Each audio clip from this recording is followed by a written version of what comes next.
चौथी नवरात्रि पर हुई विशेष पूजा अर्चना।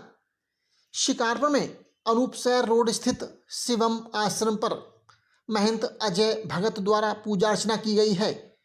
हवन कुंड में विशेष सामग्री को आहुति दी जा रही है। नारियल की आहुति दी जा रही है। उसके बाद फलों की आहुति दी जाएगी।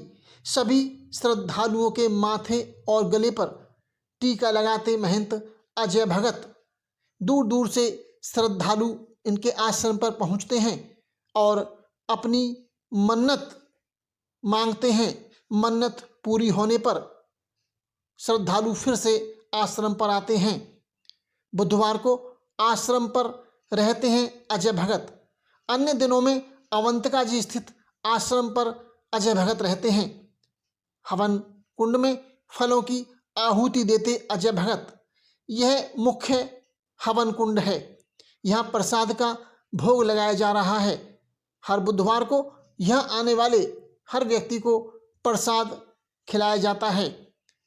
क्षेत्र में आश्रम की खासी मान्यता है। शिवम आश्रम पर श्रद्धालु उमड़ पड़ते हैं। इस प्रकार से श्रद्धालु प्रसाद ग्रहण करते हैं। आराम से बैठकर प्रसाद ग्रहण करते हैं। शिकारपुर में अनूपसैर रोड स्थित शिवम आश्रम के महंत अजय नाथ जी, इनसे आज हम बुधवार को मिले हैं, तो आज हम इनसे नवरात्रि के विषय में पूछते हैं। नवरात्रि चल रहे हैं और आज चौथी नवरात्रि है। महाराज जी, चौथी नवरात्रि का थोड़ा महत्व बताइए श्रद्धालुओं को कि क्या महत्व है चौथी नवरात्रि का। देखिए, नवरात्रियों में जो हम कन्याएं खिलाते हैं, उन कन्याओं का जो प्रावधान है, समझ लो जो विधि विधान है, वो पहली नवरात्रि को एक कन्या बैठानी चाहिए, दूसरी नवरात्रि को दो कन्या बैठानी चाहिए, तीसरी नवरात्रि को तीन बैठानी चाहिए, चौथी नवरात्रि वाले दिन 4 कन्या बैठानी चाहिए, पाँचवीं को 5 बैठानी चाहिए, छठी को 6 कन्या बैठानी चाहिए, सातवीं को 7 कन्या बैठानी चाहिए, आठवीं को 8 कन्या और नौवीं को 9 कन्या बैठानी। 9 कन्या बैठाने का मतलब है कि आप अपना भोजन उन कन्याओं को खिलाएँ। ये सारा विधान है। लेकिन क्या करते हैं हम, समझ लो कि लापरवाही हमारी कैसी है कि एक दिन समझ लो बैठा के सबका नुकसान कर देते हैं।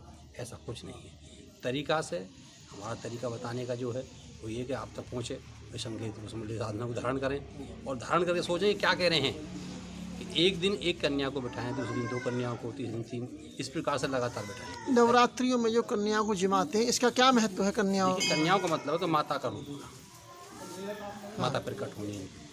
अबोध बच्ची को बैठाया जाता है जिसे बोध नहीं हो। जानकारी को बैठाते हैं, अबोध को बैठाना चाहिए।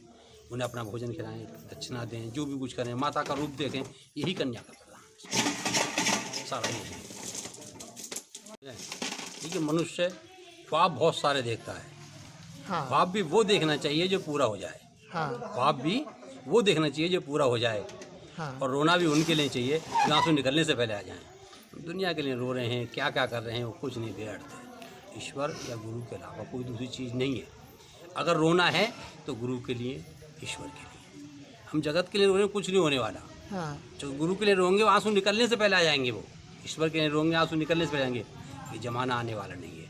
और ख्वाब भी वो देखो कि जो पूरा हो जाए। बेफालतू ख्वाब देख रहे, आज ये है वो है, कुछ नहीं। लेकिन ऐसे कैसे पता लगेगा कि पूरा होगा नहीं होगा ख्वाब? ये कैसे पता लगेगा? देखिए, देखना तो पड़ेगा उसको। हाँ जी, ख्वाब पहले बनाया जाएगा मन में। जो मन में धारणा कर रहे ख्वाब वही दिख रहा है।